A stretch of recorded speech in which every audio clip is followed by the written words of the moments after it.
All right, our subject is the two kingdoms when Israel and Judah split. The year that happened is 922 BCE. And that's a little easier to remember because when this story ends, when the northern kingdom of Israel gets destroyed, that happens in the year 722 BCE. So you get an exact 200-year run where the two are two countries instead of one. Now, the way that the book of Kings, 1 Kings and 2 Kings, tells the story is confusing the first time you read it because it's going back and forth between the two stories. There's the story of the kings of Israel and there's the story of kings of Judah. And if you look, they're told in different words with different emphases, which is to say they're by two different people.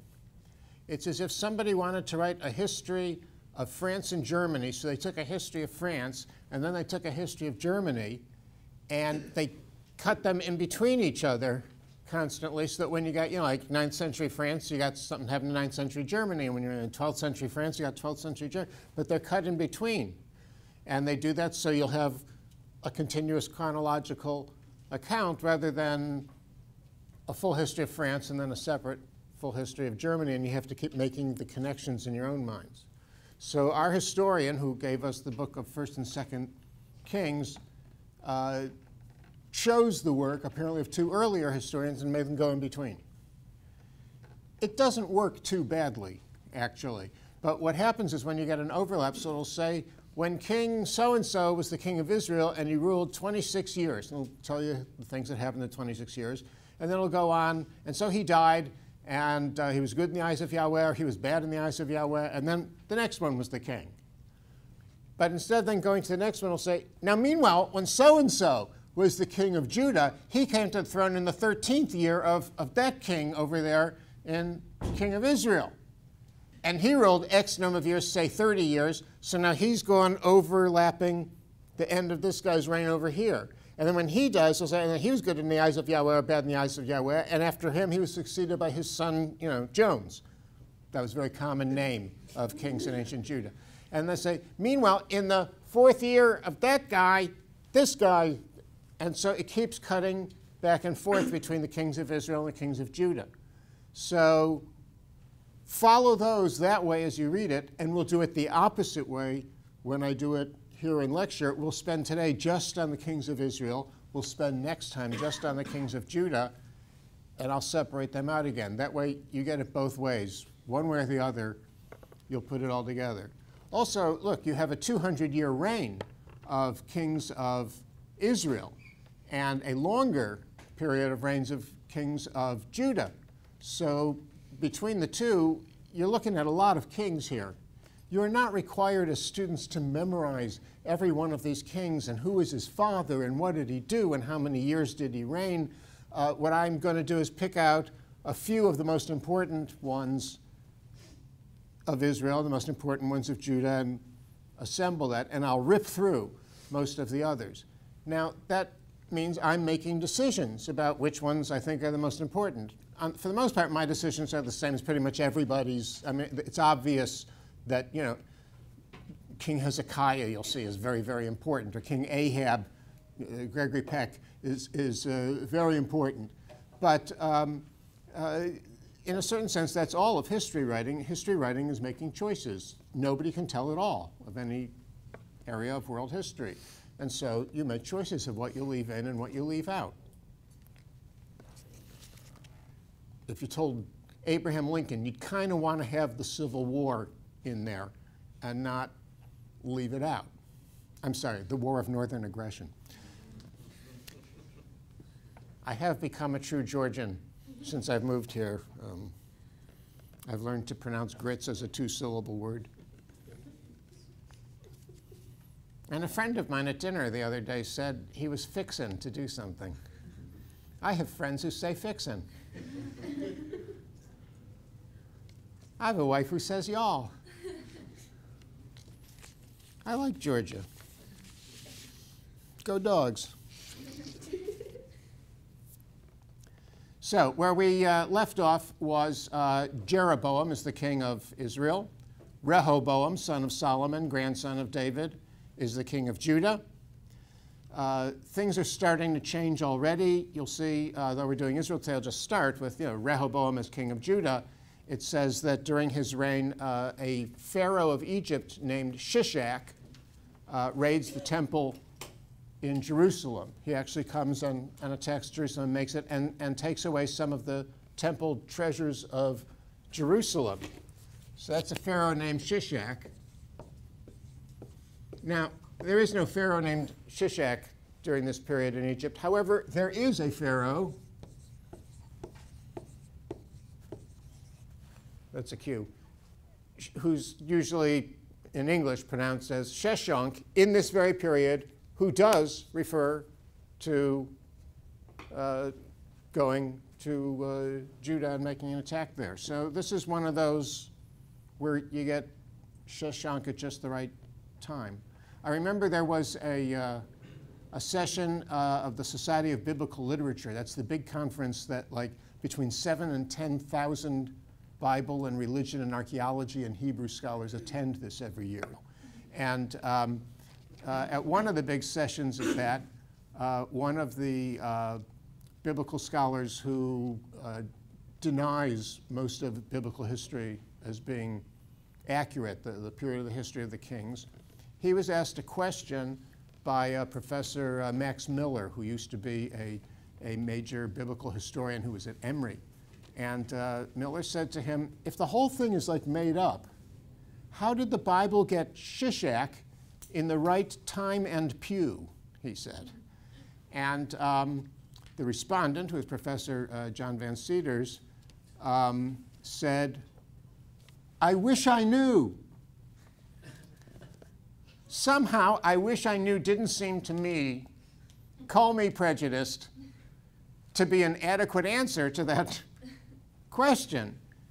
So when we have these various interconnections, and we'll see others, where you get something archaeologically from a king of Moab or a king of Egypt or a king of Assyria, and we have all of those, referring to events in Israel and mentioning kings of Israel by name, you go, no, something is going on historically here. So on the one hand, you all have to be good critical scholars and not believe everything it says just because it says in the text. If it says there was such and such a king and he did such and such a thing, without evidence, you don't know that. But on the other hand, using your critical faculty, you can still look at it and say, yeah, there's actual evidence. Indeed, of all these kings of Israel and Judah, 15 are mentioned in some archaeological source, and every one of the 15 is mentioned at the right period, the right time and pew, as Professor Miller put it. So that's pretty good. All right, so the kings of Israel. Nadav, son of Jeroboam, rules for 2 years. And then an officer in his army named Baasha kills Nadav and all the family of Jeroboam.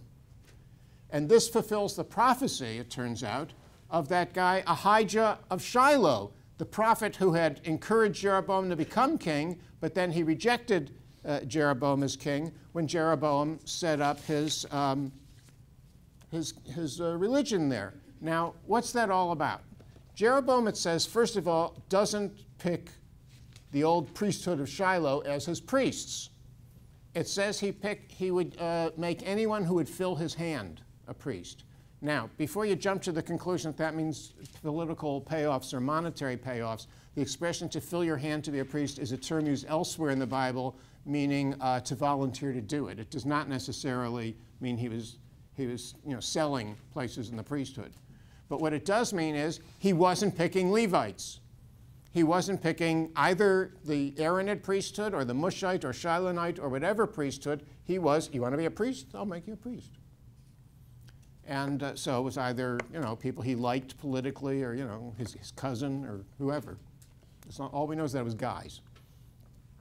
And so this Ahijah of Shiloh condemns his priesthood, and an unnamed prophet criticizes him. That's in 1 Kings 12. It says that he sets up these 2 places of worship at Dan and Bethel, and that's where we left off last time. And at Dan and at Bethel, he erects a giant golden calf. Now you got to remember, in Jerusalem, inside the temple, in the inner room, the Holy of Holies, there are two giant cherubs. And we've seen those are not idols. They are the throne platform of God on which he is invisibly enthroned. But Jeroboam outdoes it. He puts one of his two golden statues in the northernmost city of Israel, Dan, and the other in the southernmost city, Bethel. So you have to picture God as being like invisibly enthroned over the entire country. It's a fabulous image. And you say, but how can he do that? Golden calves, when we have our Aaron story about that. And that's why we suspect that the Aaron story is not true. First time I said that explicitly about a story in the Torah. It is a story that was written as polemic against Jeroboam. You remember I said Jeroboam's son who succeeds him is a man named Nadav. He had one other son who was in line to be king, and that was his son Aviah. What were the names of the two oldest sons of Aaron? Nadav and Avihu. It's at the least suspicious when the two makers of golden calves in the Bible have sons with the same names.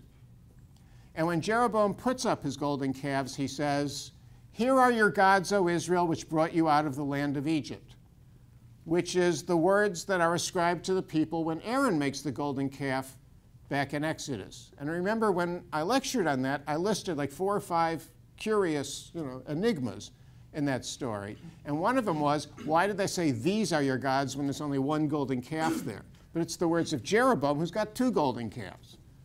And it's Aaron, who has sons with the same name as Jeroboam, and so on. Now, why would somebody want to write a story doing that, connecting Aaron with Jeroboam? Aaron's descendants are priests in Judah. Jeroboam is the king of Israel. All of this starts to get complicated until we get to lecture 20, when all answers will be provided.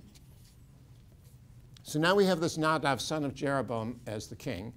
And when he gets killed by Baasha, that fulfills the prophecy that Jeroboam's kingdom wasn't going to last very long because he didn't do what he was supposed to do. Baasha has wars with Judah. So now you actually have Israel and Judah fighting against each other as enemies. So things are getting worse. But this Baasha still has these golden calves at Dan and Bethel. So notice this. When you're reading through this text, every king it rates as good in the eyes of Yahweh, bad in the eyes of Yahweh. All the kings of Israel get a rating of bad in the eyes of Yahweh. Not one is good. All the kings of Judah get either a bad in the eyes of Yahweh or a good in the eyes of Yahweh. It says except, and it'll give you one exception. And the one exception is, it'll say he kept high places. Now what are high places? They're translating the Hebrew word bamot. 1 bama, 2 bamot. A bama, in modern Hebrew, by the way, means a stage in a theater. A bama so it's usually translated in English as a high place. And I've stood on one. We've excavated them. At Gilo, outside of Jerusalem, they were putting up a new apartment building, and they landed on one of these things. And there's a law in Israel, if you're building anything, and you accidentally come across anything of archaeological value, you have to stop your project immediately, no matter what the move-in date is for all the tenants or whatever. Everything stops until you contact the Department of Antiquities and people come out and check and see if it's something of value. And since, Israel's fairly small and there's so many thousands of years of stuff buried under it, basically the odds are pretty close to 100% that you're going to hit something if you dig a hole in Israel, And so they found this thing at Gilo. It was, I would say, a little bigger than the size of this room, which is a pretty large, big, wide platform, square of big stones. And apparently they would erect an altar on top of these platforms, and you'd perform sacrifices there. Now, the sacrifices might be to God, the God of Israel, Yahweh, or it might be a bama that's built in honor of some foreign god, a Baal, a Sheva, something you're not supposed to worship according to the biblical rules. But either way, it's not allowed. Because remember, the crucial law in Leviticus and in Deuteronomy is centralization of worship. You only worship God at the temple. So if you have these high places, you may have meant well, but they're forbidden. It is a terrible ritual offense. And since northern Israel has one of these with a golden calf on it at Dan and another one at Bethel, and none of the kings of Israel ever get rid of them, therefore all kings of Israel are rated as bad, even if they were very nice and they said their prayers every day and they gave to charity and didn't beat their wives. Didn't matter. Doesn't matter. They're bad. And the kings of Judah, you'll see, are all rated as either bad or good, except that he kept the Bamot. So he'll say, well, he was good, but he had some Bamot around that falls short. And you'll see there are only 2 kings out of all the kings of Israel or Judah who get a completely good rating. And we could argue about those 2, but they're rated pretty good. Yeah. At these high places today, do we know if they ever worship pagan gods as well, or was it always just about convenience? No, it's explicit in the text that some of these were built for pagan gods or goddesses. There were ones that King Solomon built that are for pagan gods, and he's criticized because it says his wives from all these other countries led him to do that. So some of them are for foreign worship, and then some of them are for Israelite worship. We don't know what went on at them. I'm guessing that they put up a tent on top of them, and then there would be an altar and incense burning and sacrifice. You can't go see the one at Gilo, because once they excavated it and photographed it and drew it and all that, they tore it apart and they put up the apartment building. I mean, so, if you would say you can't build on an archaeological site, then you can never build anything in Israel ever, because there's always something down there. Okay, so a prophet named Jehu prophesies that King Baasha and his line are going to end too. And sure enough, he has an officer named Elah, and I'm going to rush through these. I'm going to rashly rush through these until I get to 1 or 2 where I really want to talk. So Elah, so first Elah goes, I'm sorry, he doesn't get rid of Baasha, he's the son of Baasha, but he reigns only 2 years. And then a general named Zimri kills Elah and all the family of Baasha, and that fulfills the prophecy of that prophet Jehu that his line would end. How long does Zimri rule? Now you remember I told you that part of the law of the king is that it can only be a man chosen by God. And what does that mean, chosen by God? Prophetic designation. You get to be the king because a prophet says that God wants you as king.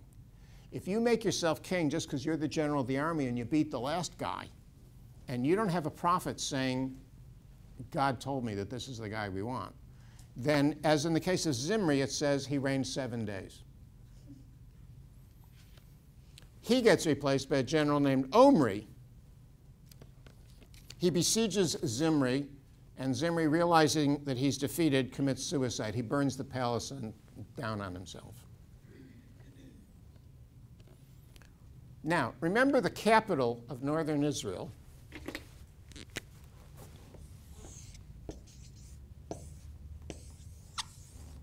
Okay. Dead Sea, Sea of Galilee, Jordan River. Now, remember the border between Israel and Judah is right about there. And it's Judah in the south, it's Israel in the north. And Jeroboam had made the capital of Israel Shechem.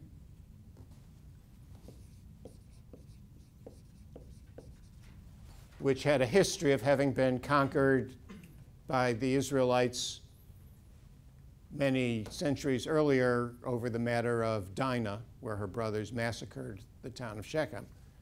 But now Omri, when he becomes king, decides to make a new city his capital, as kings sometimes do. And he picks another city that's also in the north, the city of Samaria.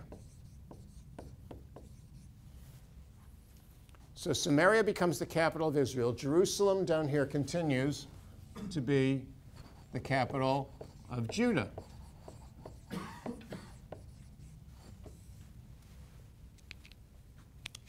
person from Samaria is a Samaritan. If they're good, then they're a good Samaritan. That's where that comes from.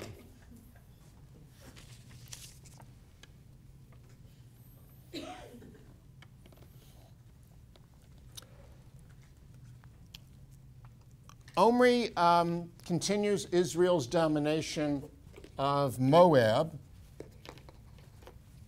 Remember, Moab is the country across the river here.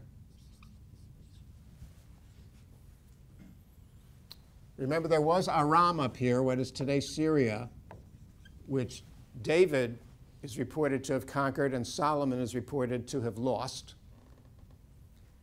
But Israel continues control over Moab, which is directly across from it, and Judah continues to have control over Edom, which is directly across from it. Yeah. Would Aram extended, would the classic area of Aram extended to Kobani, which is almost near Turkey, or would it have been like Raqqa, like the capital?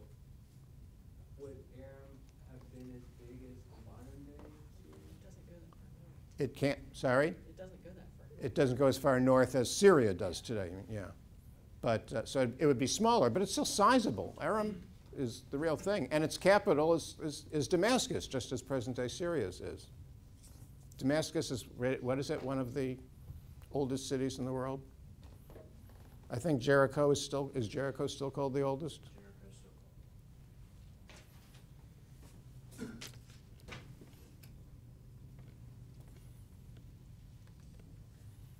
The oldest in terms of average age of population is Miami Beach.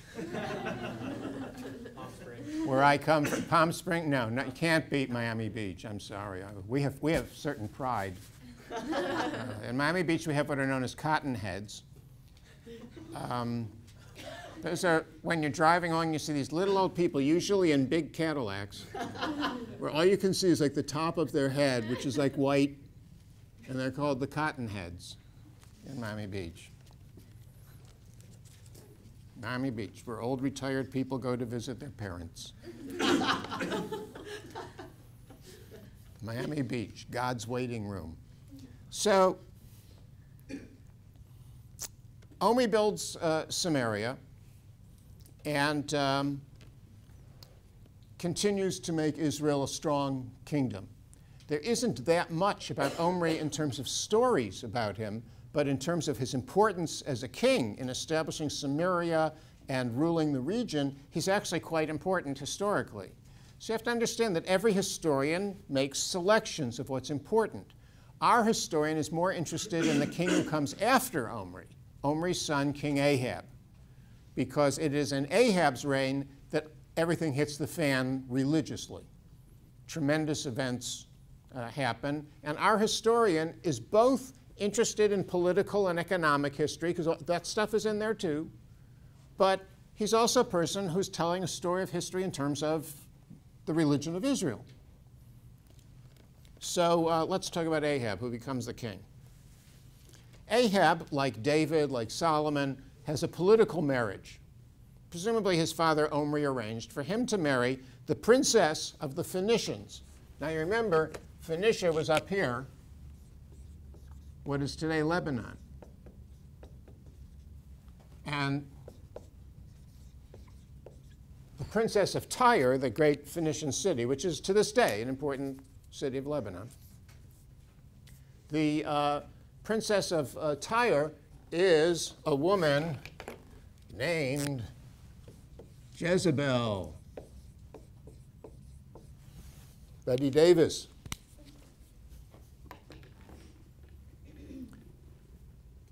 Jezebel comes, and she grew up in Phoenicia. She's the princess of Phoenicia, and she has certain Phoenician ideas of how a country should run.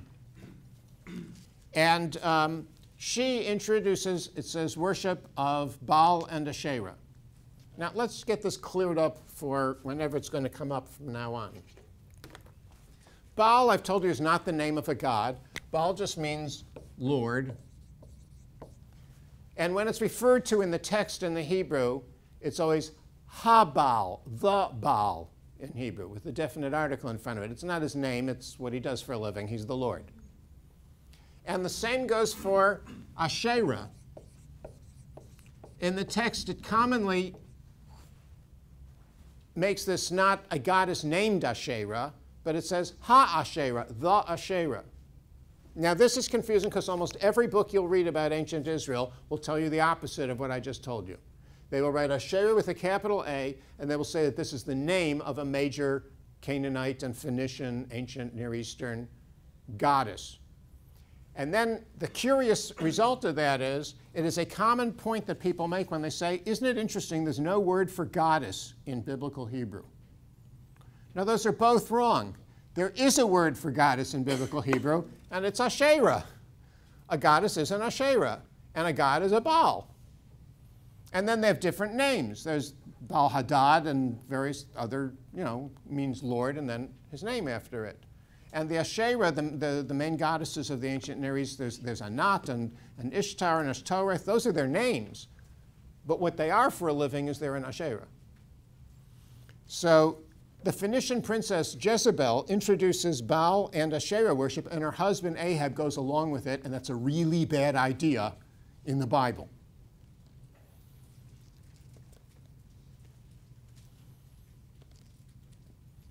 So, what are we going to do about that? A prophet comes along. It ain't just any prophet, it's Elijah, who's one of the great prophets of the Bible. And the prophet Elijah opposes this Ahab. And he does it using miraculous events. Now remember, we had some miracles when Joshua first entered the land with the people, the story of the conquest. The sun stands still in the heavens. The walls of Jericho come tumbling down.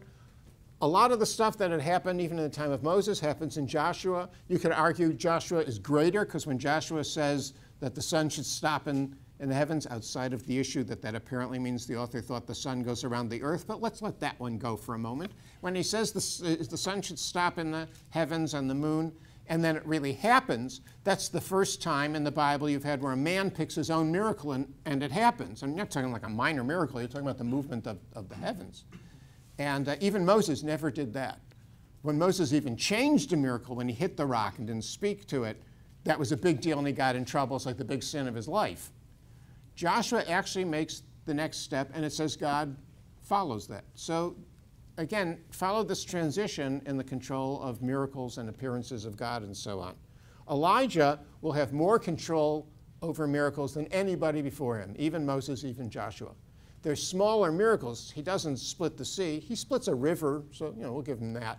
But he does it on his own. It doesn't say in the text God told him to do it. So first when he announces, saying there will be no rain except by my word. And when you say by my word, you don't know if he means God or himself. It's not clear in the text. It was like at the last plague in Egypt. Remember where Moses is talking, and first he's using first person and he means God, and by the end of his speech he means himself.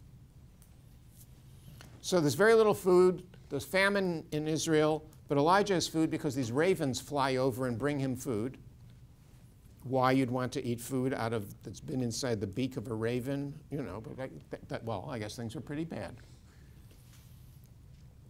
There's a case where he meets this widow who doesn't have enough to support herself and her son. All she has is some flour and some oil, and he makes it perpetual for them. So she has unending supply of flour and oil.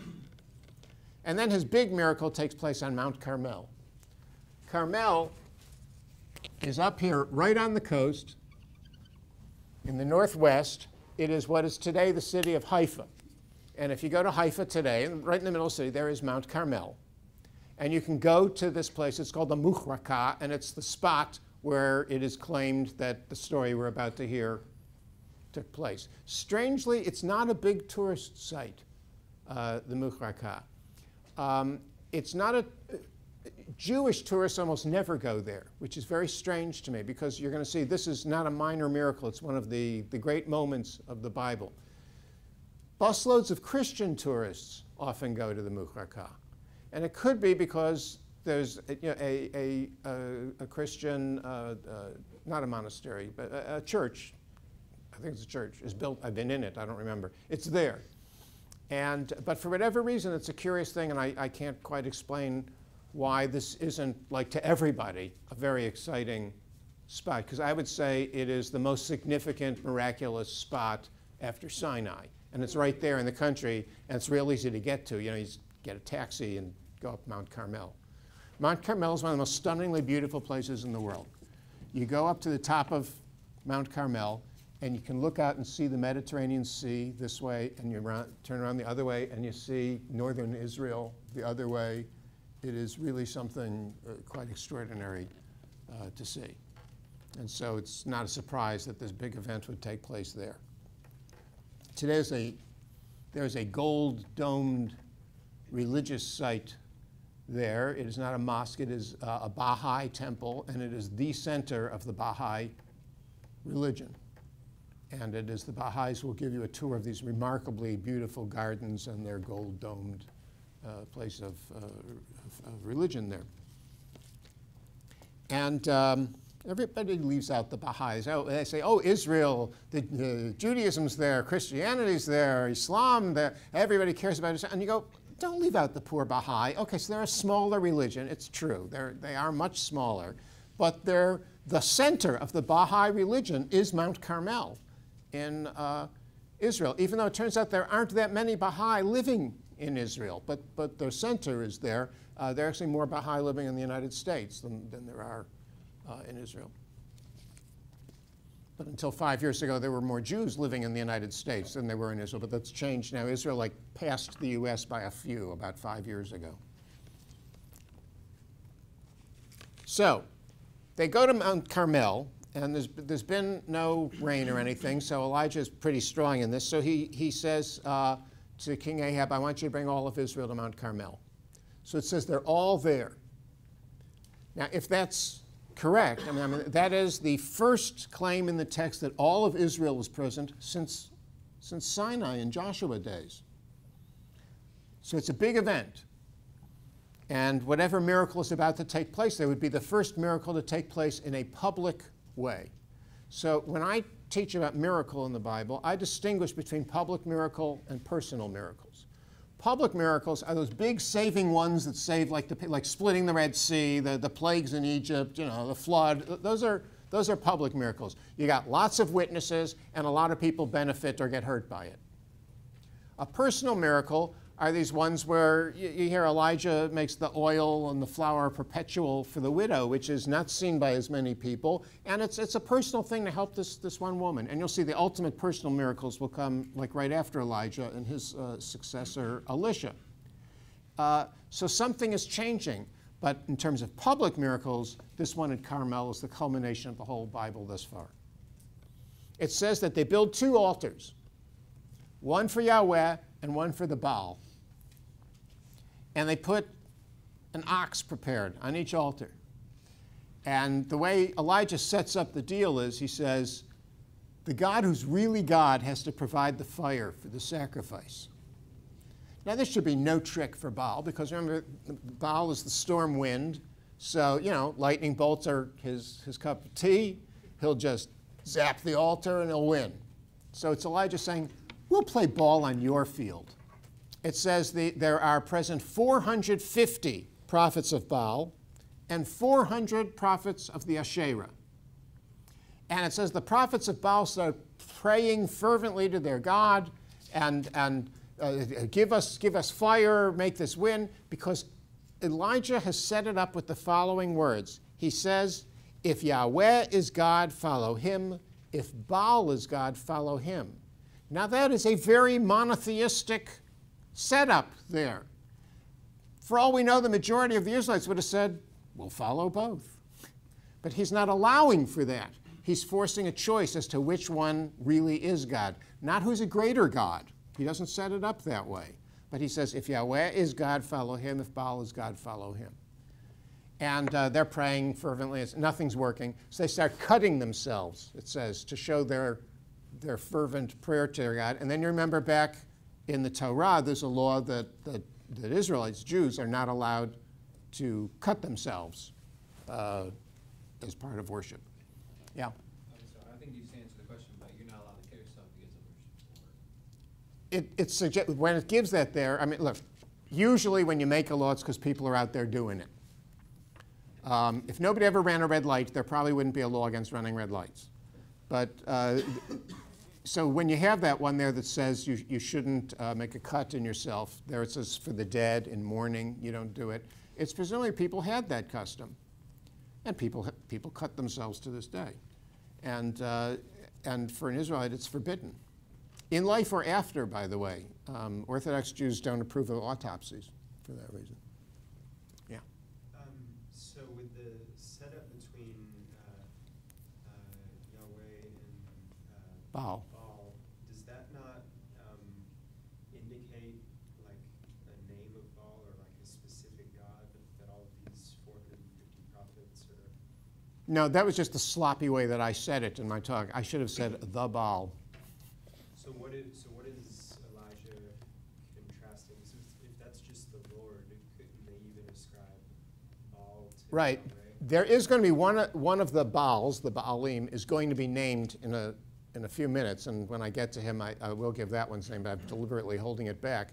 In this case, since it seems to be fire coming out of the sky, lightning or something like that, one would assume that that the Baal in question is Baal Hadad, who is a storm god.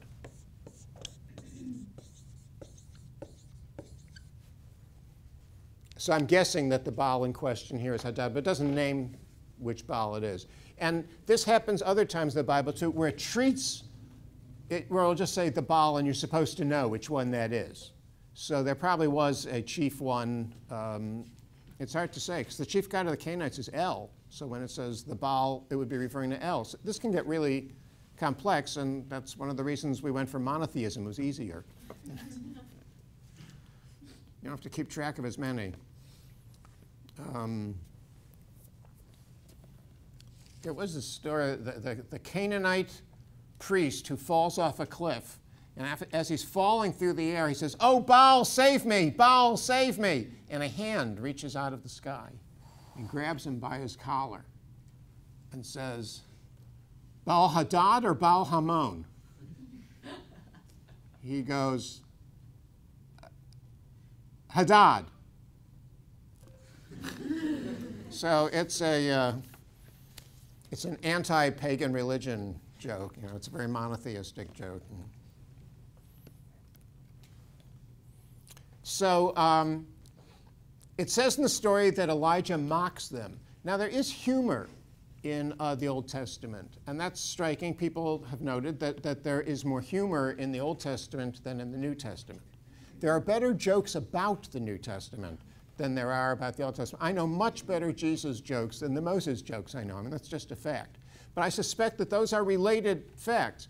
The New Testament it comes across as a much more serious book in many ways than the Old.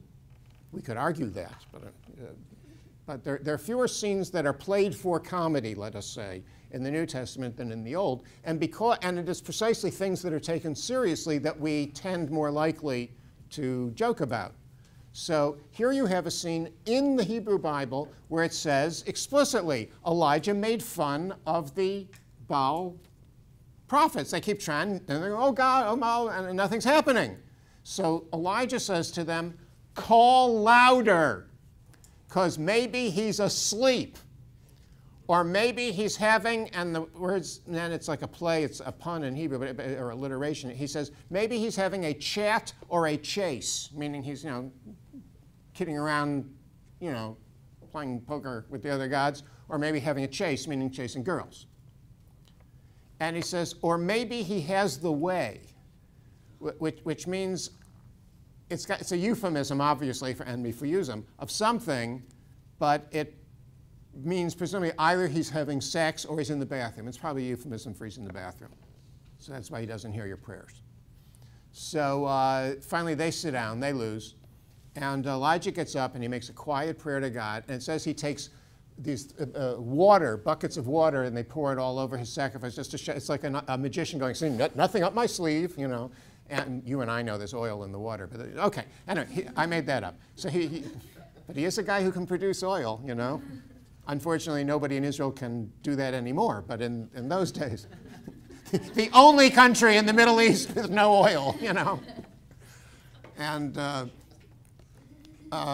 so he makes this prayer to God, and it says, this fire comes out of the sky, and it swallows up the sacrifice, and it swallows up the water, and it swallows up the whole altar, and it's this complete success. And all people say, Yahweh, he is God. Yahweh, he is God. And Elijah says, don't let those 450 prophets of Baal escape, and they kill them all. Now there is a question. Why doesn't he kill the 400 prophets of the Asherah? And it has been suggested, it was by my colleague David Noel Friedman, and I think he was right. We've seen that the people of Israel were not quick to accept the notion of the end of the gods. And near the end of this course, when we go through the history of monotheism and how it formulated, which I've been avoiding until now, but at least be aware that there was probably an interim step where there was a period of belief in many gods in ancient Israel, like everybody else believed. And then there was a period of belief in only two gods, Yahweh and his consort. They still believed that God, I have a wife, God should have a wife. And so what happens in this story is part of the evidence of that. They don't kill all the prophets of Asherah, only the prophets of Baal, because the winner gets the girl. Baal would have gotten the Asherah if he won. Yahweh gets the Asherah because he won. And then later, Israel completely abandons the idea of an Asherah. And that's why, I mean, we could carry this as far as we want to go. I mean, there has always been a tremendous need for both the masculine and the feminine in religion, because as many of you may have noticed, humans come both in masculine and in feminine. And so in Catholicism, especially in medieval times, Mariology became tremendously important because there was an absence of some significant feminine. In Judaism, they developed the idea of the Shekhinah. Shekhinah is a word related to the Hebrew word for the tabernacle, a tent. And remember, God's presence is known in Israel because there's a tent among the people, and he tents among Israel. And the Shekhinah comes to mean then the presence of God. And Shekhinah, that ah ending, is the feminine ending in Hebrew.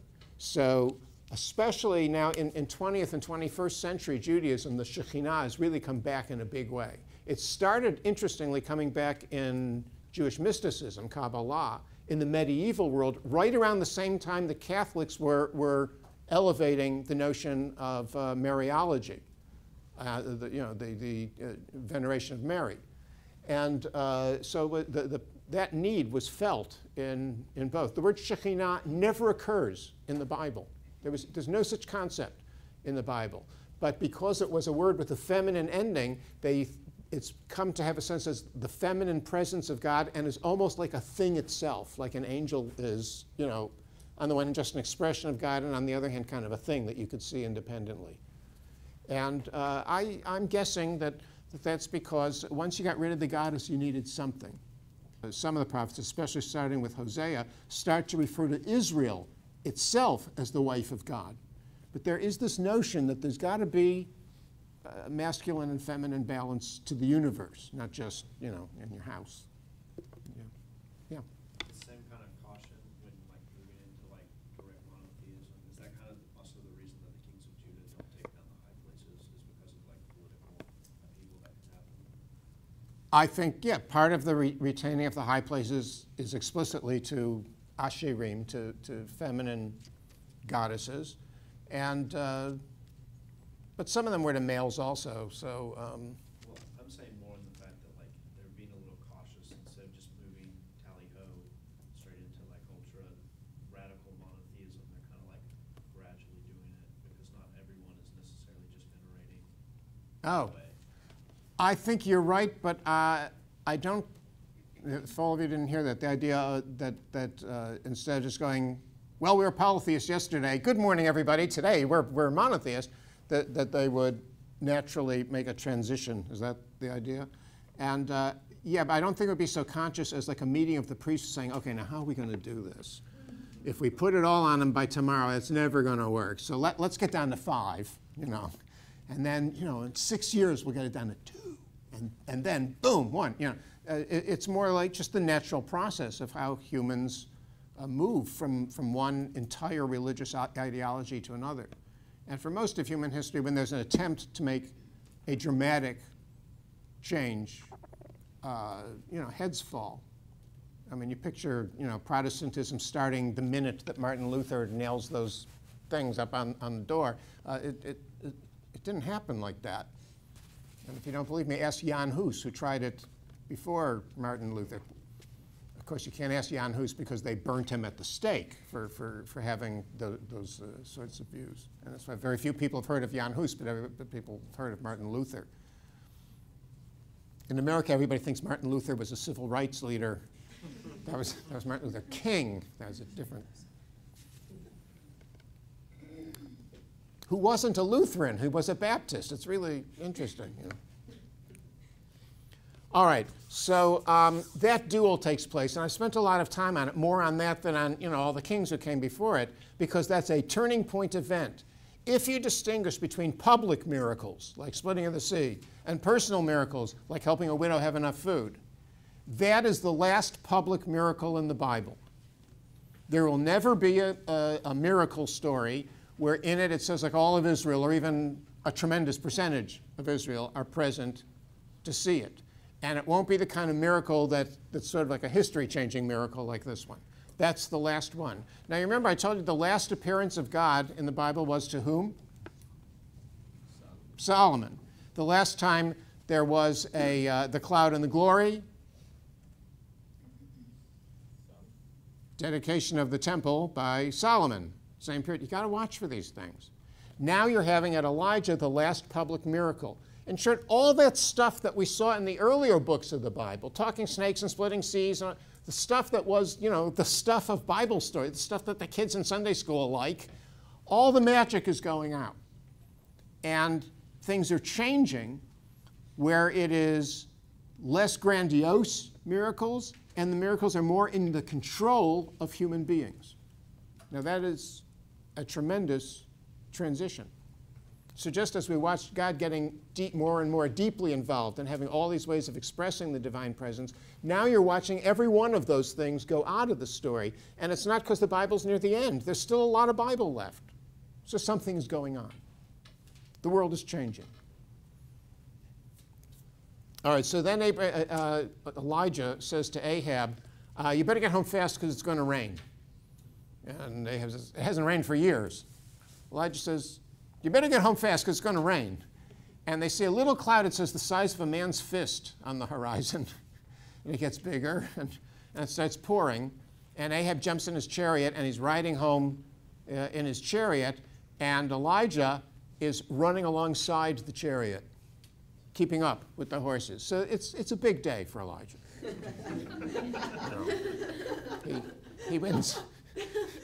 He wins the miracle battle. He wins a battle for Yahweh against Baal. He massacres the priests. All the people say, the Lord, he is God, the Lord, he is God. And he like sort of, you know, wins like a triathlete thing, all in the same day. Today you just swim and ride a bike, and, you know, he kept up with chariot horses. Now you're talking a real, you know, Olympian here. Carmelian. Jezebel, when she hears about this, vows to kill Elijah. And Elijah flees. And you go, why do you have to flee? You can do anything, man. But no, when it comes down to it, where it's real political power now, because there's no more, that was the last public miracle. Now political power is taken seriously, and when the queen says she's going to have your head, you run away. So Elijah flees, and when he's fleeing, it says an angel feeds him now, which is even better than ravens, you know, given your choice, you know. And that angel that feeds him, you should note, because that's the last appearance of an angel in the Hebrew Bible. So again, everything that was the, you know, the spacey stuff is going out of the story. And then where does Elijah flee to? To where does he flee? Mount Horeb, wherever that is. Remember Horeb, that was the other name of Sinai. Mount Sinai has not been in the story since Moses and the Israelites were there. We've gone through many books of the Bible since then. And now suddenly, let's say it's here, because this is where that mountain that they tell you is Sinai is now. He's down in the Sinai, meaning he had to leave Israel to flee her. And he goes back to Horeb. And it says he's up there. It takes him 40 days and 40 nights to run there. Big surprise. So we're back to 40 days and 40 nights. We're back at Sinai, and we're back to the image of a prophet alone with his God on Mount Sinai. That hasn't happened except once before when it was Moses. So it's kind of hard to miss that this is recapitulating the event of Moses, and therefore you should look at what is similar and what is different about it. God says to him, I love this part, it says, what are you doing here? So he's going all the way to Mount Horeb, and there he is. And what does the Lord say to him? It's Hebrew, malachapo, which isn't even what are you doing here. It's like, what business do you have here? What are you doing here? And Elijah says, well, they've killed all the prophets of God, and I'm the only one left, and now they seek my life too, and it's not worth living. Take my life. So just as Moses did there, he asks God to kill him. That it's better not to live than to have to bear the role of a prophet. So everything seems to be recapitulating Moses. And then on top of that, God puts him in this cleft of the rock, it says. And then three things happen. First, it says there's a tremendous wind, and it breaks the rock. And then it says, it notes, Yahweh was not in the wind. Then it says there's an earthquake. And then the text notes, Yahweh was not in the earthquake. And then it says there's a great fire. And it notes, Yahweh was not in the fire. These are not small symbols. Until now, earth, wind, and fire, that's where they get the name of that rock group. Earth, wind, and fire. Wind has been a symbol of God's presence, right? It was the first symbol of God's presence right in the first couple sentences of the Bible.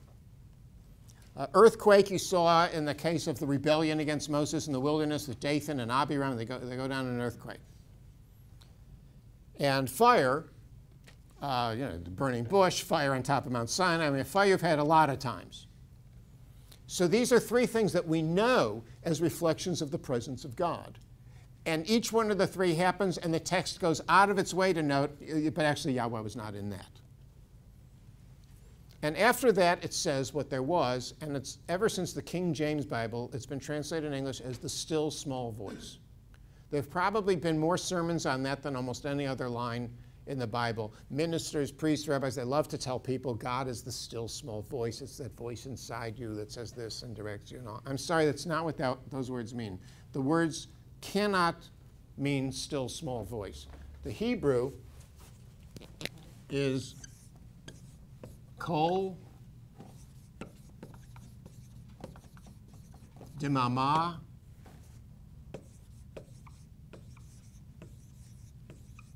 daka. Kol means either a sound or a voice in Hebrew.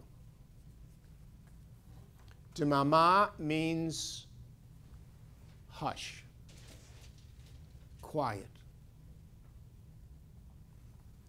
Daka is a word that means thin. Now, so to translate that, so they're making it still and small is what they're doing out of this, the quiet and the thin. The problem is, kol, the way that means a voice or a sound, is masculine. These, you just saw over there, I was showing you that the ah ending in Hebrew is feminine.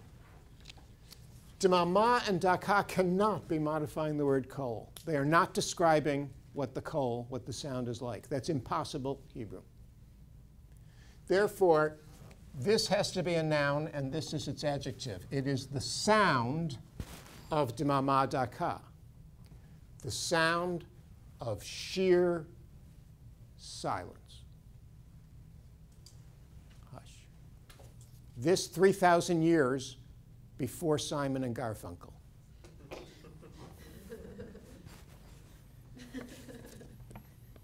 Paul Simon and Art Garfunkel were the greatest musical alternative America had to the Beatles, producing an extraordinary number of songs of great quality. And they're both still alive, they're just not together anymore. Anyway,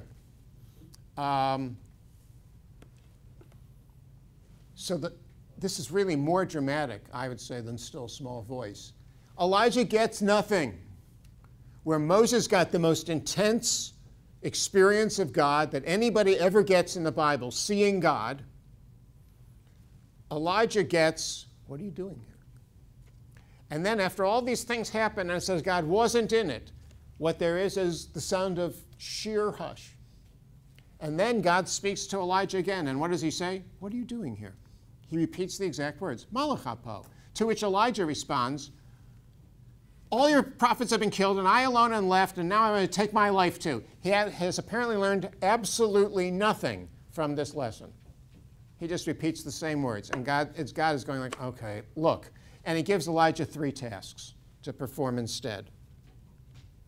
One is to go anoint a man named Hazael, the king of Aram. The next is to anoint a guy named Jehu as king of Israel. And the third is to anoint a man named Elisha to be his successor as prophet, which is to say, God says, look, I've given you this really terrific theological lesson. I'm saying implicitly God is saying this. I've given you a great lesson in theology. I can see theology is not your bag. Not your bag is an expression that was used in the 1960s for that's something you don't do. And he says, okay, so here, I'm just going to tell you what to do. Go do it. And Elijah's given those tasks. Now, there's one more story about Elijah that's involved here, and it is the story of Naboth's vineyard.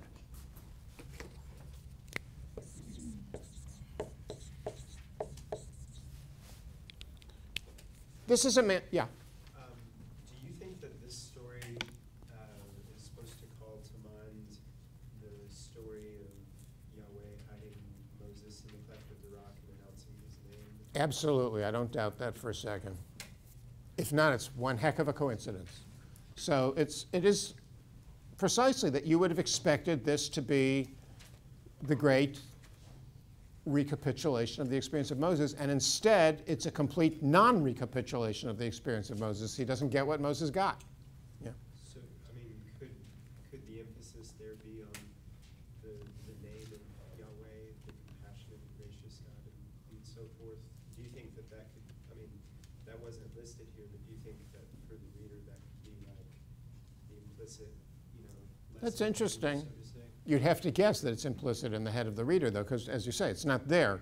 When Moses is there and God goes by, he says this famous Yahweh, Yahweh, compassionate and gracious God, long for bearing, all of that, the ultimate formula of God. And now when Elijah's there, God doesn't say that. Now, that could mean, I told you that already. That's been covered. Or it could mean, no, this is a different lesson today. I don't know. He gets silence. So now you should at least note the juxtaposition of that, though. The chapter about Mount Carmel, which I said was the last public miracle in the Bible, the very next chapter is the story of Elijah at Horeb, the story of God's refusal to appear the way he did in the past. So you see the juxtaposition of it. The last big public miracle and God saying to a prophet, I know what I did for Moses, you're not getting that. It's like 2 chapters in a row saying there is a full stop and turn in the way this story is going to roll out. And now we get Naboth's vineyard, which suddenly seems like a very earthy human political story instead. It says that he has this beautiful property and vineyard, and it's within sight of King Ahab's palace. And Ahab looks out at it, and it's beautiful, and he wants it. So he says to Naboth, I would like to buy your property and your vineyard. Name your price. I'll pay it. Naboth says, I'd love to sell it to you, but I can't do that because it's my family hereditary property. I can't sell it. Now, you all remember the Jubilee law. The thing of retaining property within a family is a big deal. And Ahab, it says, goes home and he's moping and he won't eat. And Jezebel says, what's wrong? And he says, oh, I can't be happy because that Naboth, he won't sell me his vineyard. And she says, you're a king. In my country, we king-type people, we rulers, we know how to handle stuff like this. I will get you at the vineyard. So she goes out and gets 2 guys to testify that Naboth has blasphemed the name of the Lord. He's executed, and the crown takes his property. Over this, it says that Elijah condemns Ahab and his family that they will no longer rule. They won't be a lasting dynasty. And you go, wait a minute. This guy brought in Baal worship. He brought in Asherah worship. But his kingdom doesn't fall over that. His kingdom falls over the vineyard?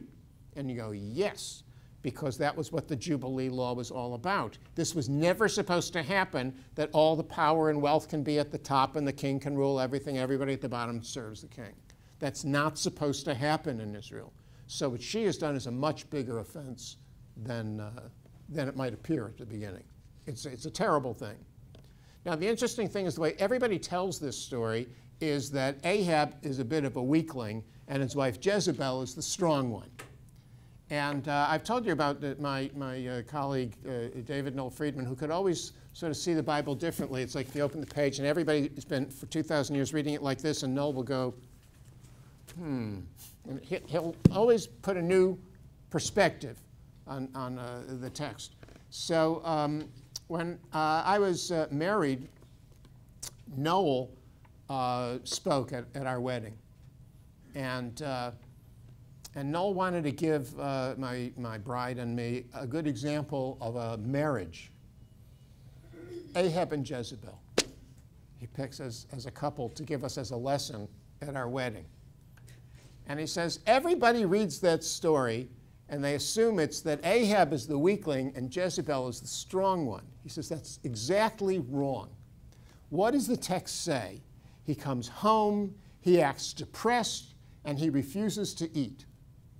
And Noel said, anybody who's been married for any period of time knows the best way to control your spouse is to refuse to eat. Have something to eat. No, I don't feel like it. No, come on, I'll make you a sandwich. I just couldn't. I can't eat anything. A little soup, a cup of tea, something. No, I can't eat as long as, that Naboth cheese. All right, I'll get you the damn vineyard. He said Ahab's the controlling one, and he gets her to do his dirty work for him. And that was his lesson to me.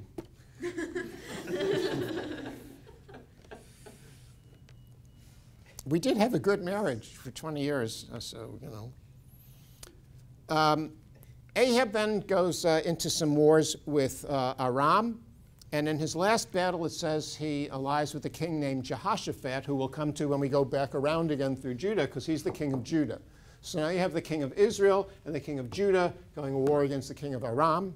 And you'll see those keep changing. And it's just like the present Middle East. You never know who's going to be on whose side.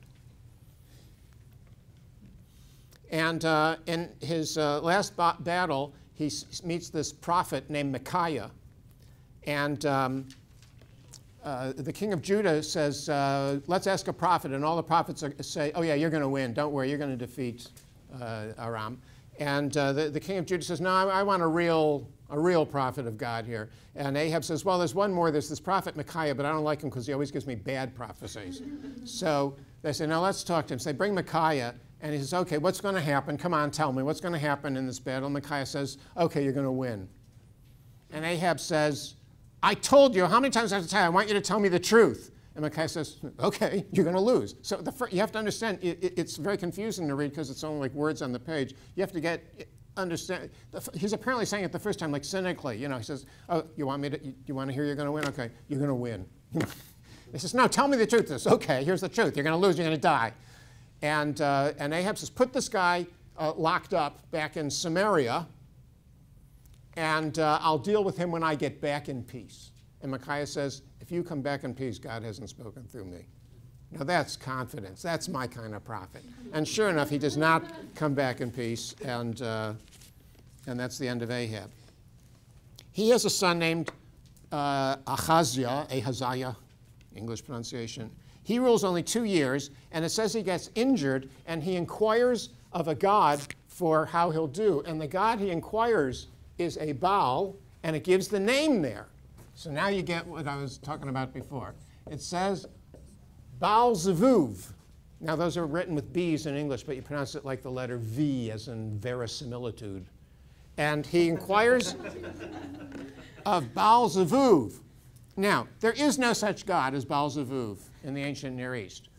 There is, you remember the story we learned originally in Mesopotamia. It was the big myth of the ancient Near East that the wind god defeats the goddess who is the waters. There is a lord who's called Baal Zevul, which means a flood of waters. So he's called the Lord of the Flood. The Bible is apparently making fun of him. Again, there is humor in the text. Zevuv is Hebrew for a fly. That's in modern Hebrew too. It's onomatopoeia. The word for a fly is a zvuv. You know, that's the sound flies make, you know. And so instead of the Lord of the Flood, he's the Lord of a little fly. So it's making fun of him. You know that the book by Golding, The Lord of the Flies, is based on that. Where there, the Lord of the Flies is this head of a pig with flies flying on it, but it's the symbol of all evil in the world. And Baal Zevuv becomes what's pronounced now in English Beelzebub, which in later Christian tradition comes to be a name of the devil. And so you should understand, when you hear the name Beelzebub, that is an English mispronunciation of a Latin mispronunciation, of the Greek mispronunciation, of the Hebrew deliberate mispronunciation of the Canaanite god Zevul. Linguistics are really cool. You know, language is great. So Elijah sends a message to King Ahaziah, son of Ahab, saying, "Is it because there's no God in Israel that you go to inquire of Baal Zevul?" And he prophesies the death of Ahaziah, and he dies. Elijah's still very good with fire. It says that Ahaziah sends a troop of 50 soldiers to ask Elijah, and they say, "Get down here, man of God." And he says, "I'm a man of God? If I'm a man of God, then..." And then fire comes out of the sky and eats up the 50 guys. So a second group of 50 guys gets sent out. And they say, "Get down here, man of God." And he says, "If I'm a man of God, then..."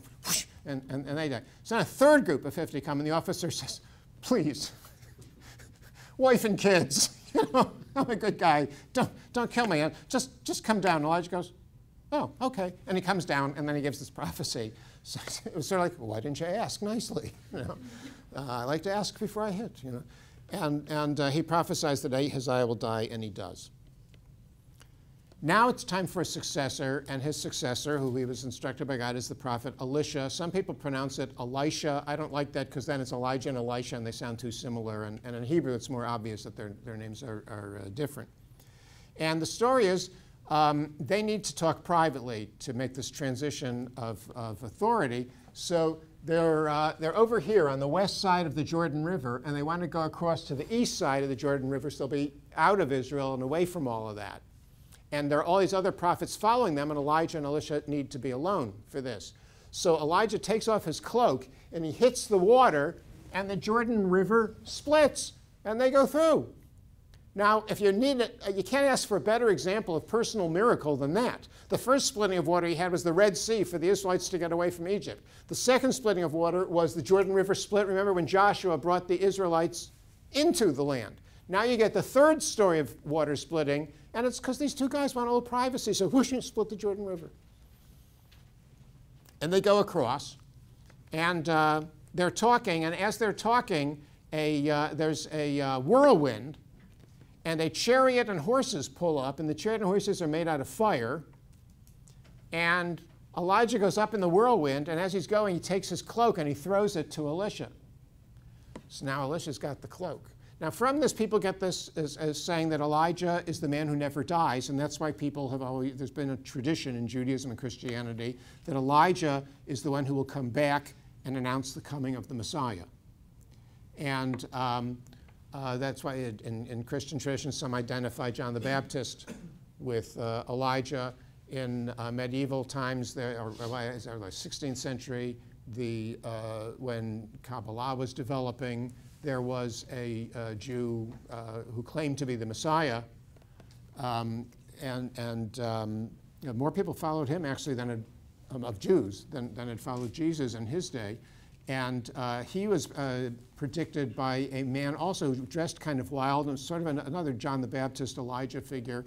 And he announced that man, Shabbatai Tzvi, as being the Messiah. So if any of you ever want to claim to be the Messiah of the Jews, you should definitely hire some guy who wears like leather clothes and is kind of wild-haired, and he has to say that he's a prophet and you're the Messiah. So he takes the cloak. Elisha's got the cloak now, and he's coming back, and he comes to the Red Sea, to the Jordan River. Is it going to work? Is it going to work? So he takes the cloak with the S on the back, and he hits the water with it, and it splits. It works, and he goes across, and then it closes again. Some people take that story of Elijah going up there for as meaning he's the man who never died, and that's why he can announce the coming of the Messiah. Alternatively, that story could be the story of his death. He dies and goes straight to God. We just don't know. But Elisha now is the man, and he has split the Jordan just like Elijah did. There's some waters that are undrinkable, and he puts in a stick and makes the waters drinkable, which is a miracle that Moses had done. His third big miracle is, it was my favorite story in the Bible until I had children, the story of Elisha and the bears. It says Elisha is walking along, and there's this big mass of kids running after him, and they're making fun of him because he's bald. Now, I'm very sensitive on this subject. He's balding, and they're all yelling, "Go on, bald man! Go on, bald man!" And it says Elisha turns around and curses them in the name of Yahweh. And 2 bears come out of the woods and tear apart 42 children. This is not an example of humor in the Old Testament. And you go, what is happening here? A miracle at the beginning was like to save people. Now it's this guy's annoyed because kids are making fun of his baldness, so kill a bunch of kids. Then he multiplies some oil for a widow. Her son dies, and he revives the son. Elijah had done something similar. The wording, if you look on the Elisha story, is clearer. On the first one, not quite clear if it's an actual death and resuscitation. In the Elisha case, it's absolutely clear. The boy's dead, and then he's alive. Nobody has done that. Not Moses. Nobody except God does that. The general of the Aramean army has leprosy, and Elisha cures it. He's walking along, and he sees these guys, and they're sitting by the river, and one of them is really sad, and he says, "What's wrong?" And he says, "It's really bad. I was swinging an axe to chop a tree, and the axe head flew off the axe handle, and it went into the water, and it sank, and it was a borrowed axe head, so I'm like really unhappy about this." And Elisha says, "No problem, I am a prophet," and he throws some wood in the water, and the axe head, iron axe head, floats to the surface of the water. And when you read all these stories, you go, what is happening in the story? The bears and the axe head, this is not the same level of miracle that we were seeing until now. Everything is changing. And then finally he does one that does serve Israel's well-being a little better, at least. It says an Aramean force was coming, and they were attacking Samaria. And Elisha blinds them all. So they're all blind, and they're running around. They can't see where they're going. He says, "Here, I'll lead you where you need to go." And he leads them into the middle of Samaria, and then gives them their sight back, and they look around and basically realize they're now surrounded by the Israelite army in the middle of its capital city. And he delivers them to Israel. So what all of this adds up to, then, is we're not only having a story of the history of the 2 kingdoms of Israel and Judah, you're having a history of the whole development of concept of God and concept of pagan religion in ancient Israel. We'll continue with that next time, and then we'll turn to Judah.